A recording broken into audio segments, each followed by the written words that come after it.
এখনো হয়েছে তাগড়া হচ্ছে বাবা। তো বলাবে না। সকালে যে দেখা দেখছি কত ঘন বের করতে পারছি না।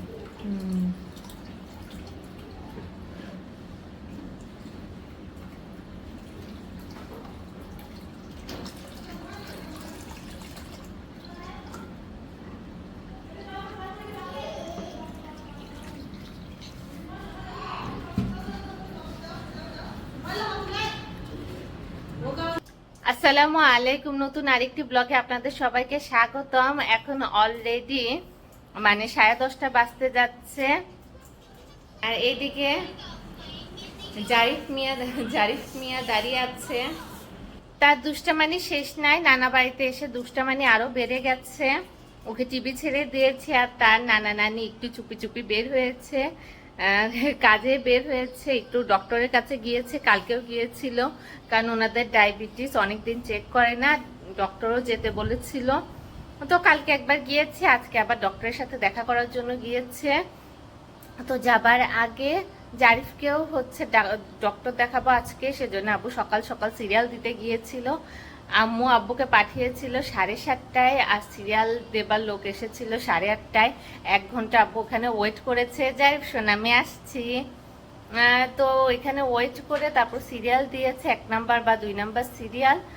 বলেছে 5টায় যেতে, কিন্তু আমরা 5:30টায় বের হব কারণ ডাক্তার একটু লেট করে আসে। আর জারিফ এখানে ঘুরি করছে। আর কিছুদিন হলো সকালবেলা ঘুম থেকে ওঠেই ও হচ্ছে জ্বালাতন করে, মানে জিদ ধরে, কান্নাকাটি করে। আর এখানে এসে যত লোক পায় বাচ্চারা, যত আবদার করার লোক বেশি থাকে তত জিদ করে তারা বেশি। তো আমার কাছে পাত্তা না পেলে নানি আপার কাছে, নানি আপার কাছে না পেলে নানা ভাইয়ের কাছে, এইভাবে টই টই করে বেড়াই করে উঠবে। আর এখন এই যে এখানে এসে আমার অন্য ধরে টানাটানি করছে। এই যে জারিফ শোনা ইশারা দিচ্ছে অন্য কিছুর, কারণ উপরে রয়েছে তার, এই যে তার জিনিসপাতিগুলো উপরে আছে, সেজন্যই সে আমাকে টানাটানি করছে। কিন্তু আমি দিতে চাচ্ছি না, কারণ মাত্র এক প্যাকেট চিপস খেয়েছে, যেটা ওর জন্য একদমই ভালো না। বাসায় তো আমি হচ্ছে 1 প্যাকেট ছিঁড়ে ওটা হচ্ছে 2 দিন না গেলেও মানে পুরা একদিন, আর পরের দিনে সকালেও চলে যেত, যে ঘুরে ঘুরে অল্প অল্প করে বাটিতে দিতাম আর ও খেত। আর বাচ্চারা অন্য জায়গায় আসলে পরে তো সবকিছু চেঞ্জ হয়ে যায়। এখানে এসে জারিফে খাওয়া উঠে গেছে, মানে বাসায় যে নিয়ম করে খাওয়া দাওয়া করাতাম ওগুলোও খায় না, কারণ হাবিজাবি জিনিস বেশি খাচ্ছে। বিস্কিট, কেক, চিপস এগুলো খেয়ে পেট ভরাচ্ছে, ভাত একদমই খেতে চাচ্ছে না। তার উপরে হচ্ছে পিসু পটি এগুলো ঠিক মতো করছে না, মানে জিদ ধরলে পরে তাকে তো কমোটে বসানোই যায় না। আর একটু আগেও একটা কাণ্ড করলো, কি আর বলবো। যতই ভাবি যে মানে ঠান্ডা মাথায় হ্যান্ডেল করব, কিন্তু সবসময় হয়ে ওঠে না। কমোট ইউজ করে সে কমোটটা বাইকের মতো উঠাতে গেছে। তো ওটা পরে তো তার পিসু সব নিচে পড়লো, তারপর ওটা আবার আমার ক্লিন করতে হলো।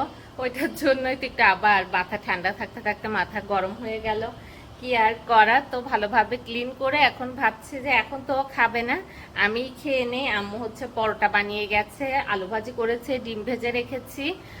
তো এখন আমি খেয়ে নেই। আর উনি তো এখন ভাত কি জিনিস চেনেই না, চিনলে পরেও ভাত তার একদমই পছন্দ না।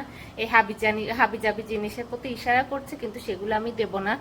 আর এই তো আজ সকালে চলে যাচ্ছে আমাদের যে মোরগ পরাণ, উনি সকালবেলা উড়াল দিয়েছিল, এখন বড় হয়েছে, এখন হচ্ছে সে এইদিক ওইদিক উড়াল দিয়ে চলে যেতে পারে। আসলে আব্বু কিছু কাজে বাড়ির ওই পিছন সাইডে গিয়েছিল, আর ওখানেই সে হচ্ছে কিছু গরু রাখে না, আন্ধার গরু, কিছু গরু হচ্ছে অন্ধকারে রেখে বড় করে। আমাদের পরাণ সেই কোয়ালিটির মোরগ হচ্ছে অন্ধকারে থাকে, ওখানেই মানে সে বসতি গড়েছে বা ওখানে তাকে রাখা হয়েছে। তো আব্বু একটু কোনো কাজে ওখানে গিয়েছিল, তো আব্বুকে দেখে ভয়ে এসে উড়াল দিয়েছিল, মানে হচ্ছে শোনা উপরে হচ্ছে আমাদের অর্ধেক নেট মানে এই তো ওয়াল দিয়ে উড়াল দিয়েছিল। আর তারপরে আব্বু আবার পিছন সাইড থেকে ওকে খুঁজে নিয়ে এসেছে।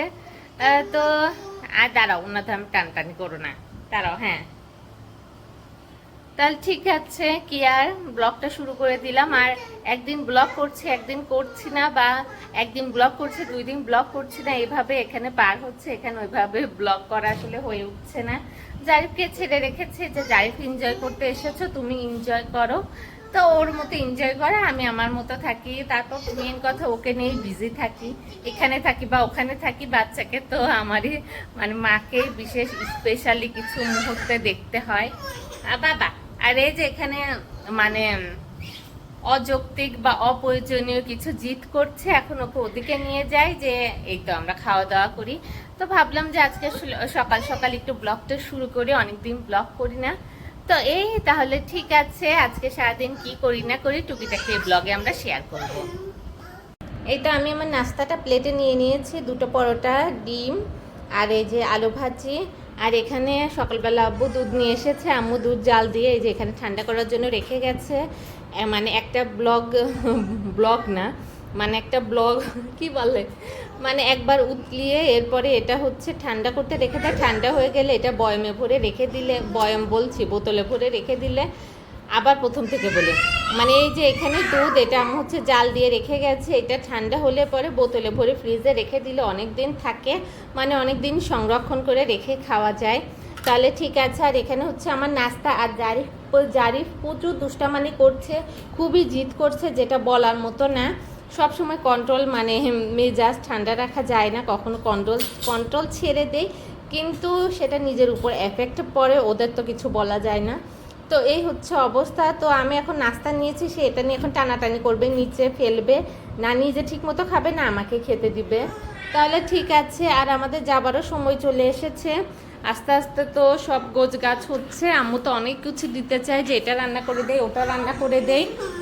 এই যে আমারটা এখনই ফেলে দিবে, বাট আমি বলেছি যেহেতু বাইকে যাব ওরকম কিছুই নিব না, বেশি কিছু করো না। কালকে হচ্ছে আমি হচ্ছে আদা রসুন হচ্ছে ছিলে ব্লেন্ডার করে রেখেছে, বললাম যে আদা রসুন আমাকে কিছু ব্লেন্ড করে দিও, যেটা হচ্ছে প্রথমবার দিয়েছিল ওটাই এতদিন খেয়েছি বাসায়। ওকে নিয়ে মানে হচ্ছে রসুন আদা ছিল, ব্লেন্ডার করো, টাফ হয়ে যাবে, সেজন্য আম্মুকে বললাম। আম্মু ওটা ব্লেন্ডার করে ছোট ছোট পুটলা করে ফ্রিজে রেখে দিয়ে যাচ্ছে, ওটা বাসায় যে আমি আবার ইউজ করতে পারবো। তাহলে ঠিক আছে, এখন এটাকে নিয়ে যাই, যে এটার অবস্থা।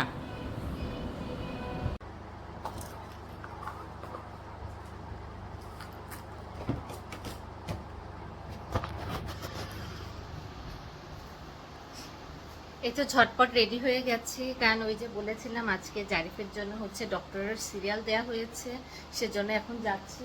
5টার সময় যেতে বলেছিল, এখন 5:30 বাজতে যাচ্ছে। জারিফ একটু ঘুমিয়েছিল, ঘুম পুরা হয়নি, যেদিন বাহিরে যাওয়ার থাকে সেদিন তার ঘুম পুরা হয় না। তো একটু তুলে দিয়েছি, তাই খুব কান্না করছিল, তাই তার নানা ভাই ওকে নিয়ে একটু বাহিরে গেছে। আর এদিকে আমি আর আম্মু রেডি হয়ে গেছি। এখন জারিফের ড্রেস বের করব, জারিফকে জাস্ট শুধু জামা কাপড় পরিয়ে তারপর নিয়ে যাব, কারণ এই খাওয়া দাওয়ার তেমন রুচি নাই, তাই খাওয়া দাওয়া নিয়ে এখন তেমন কোনো প্যারা করব না, আগে ডক্টর দেখিয়ে আসি তারপরে। আর এই তো জারিফের প্রেসক্রিপশন, মানে জারিফের ডক্টর দেখানোর যে বইটা, এটা হচ্ছে আমি রেখে এসেছিলাম। তারপর জারিফের পাপা যখন এসেছিল তখন ওনাকে বলেছিলাম ডক্টরের বইটা নিয়ে এসো, তারপর উনি নিয়ে এসেছে, এখন নিয়ে যাই আর ওকে ডক্টর দেখিয়ে আসি।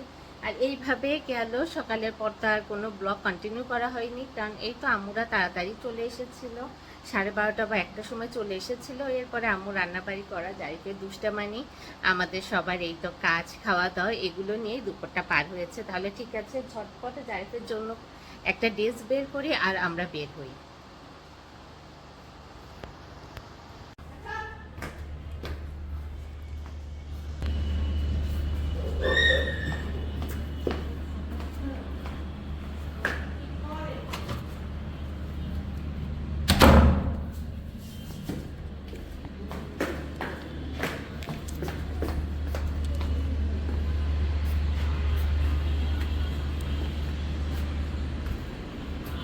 চলো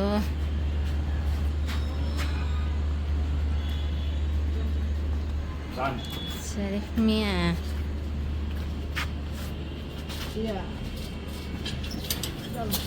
ও বইটা নিছ?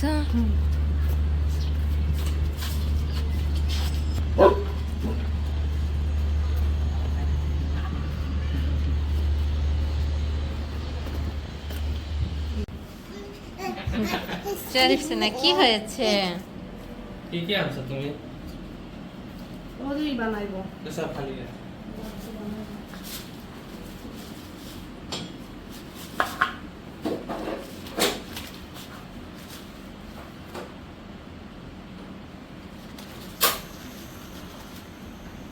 এনেছো জারি? আমি জানলে তো আমি তো ওইদিকে নামতাম।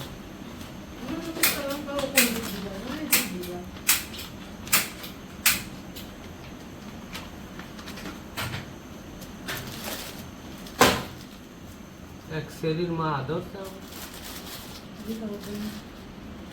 আরে হইছে বাসে উঠছি না নাইমুর উঠছে মেকানিক্যালের এক ওয়ার্কার উঠছে কারণ ওরা তো গল্প কথা স্যার এই জায়গায় যে স্যার এই জায়গায় ওইটা ওরকম ভাড়া দিয়ে দিলাম মহিউদ্দিন যে মেকানিক্যাল স্যার আপনি ভাড়া দিলেন আপনি যে দিল্লি দেওয়া আছে আম করে একটু চান্স দেন কেন তো ভাড়া দিলেন। আমরা বাসায় চলে এসেছি, এই তো 8টা বাজতে যাচ্ছে। আচ্ছা আচ্ছা, কি হয়েছে? কি পড়ে যাবে যে কান্নায় উঠে যাচ্ছে তোমার? আচ্ছা আচ্ছা, কি হয়েছে? জারিফ একটু ঘোরাঘুরি করে এসেছে, তাই না জারিফ? সুপার শপে যে আমরা কেনাকাটা করছিলাম, আমরা যেরকম মানে হচ্ছে বাস্কেটের ভিতরে রাখছিলাম জিনিস, জারিফও এক একটা জিনিস নিয়ে বাস্কেটের ভিতরে দিচ্ছিল, সেও শপিং করছিল বেছে বেছে। আর বাইরে গেলে যাওয়ার সময়ও জ্যাম, আসার সময়ও জ্যাম। ভাগ্য ভালো আমরা যাবার পর তারপর ডক্টর এসেছিল, আমাদের ওয়েট করতে হয়নি বা লেটও হয়ে যায়নি, ঠিক টাইমে আমরা গিয়েছিলাম। তাহলে ঠিক আছে যে গরম একটু ফ্রেশও ফ্রেশ হয়ে এই তো জারিফকে খাওয়া দাওয়া করায়, ও কিছুই খেয়ে যায়নি। আর ডাক্তার বললো সবই ঠিক আছে আলহামদুলিল্লাহ। তারপরে এই তো গরমে বাচ্চাদের এরকম হয়, খেলাধুলাতে ব্যস্ত, সেজন্য খাওয়া দাওয়া বাকি সব কিছু এরকম।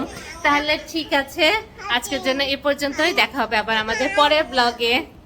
আল্লাহ হাফেজ। জারিফ বল আল্লাহ হাফেজ।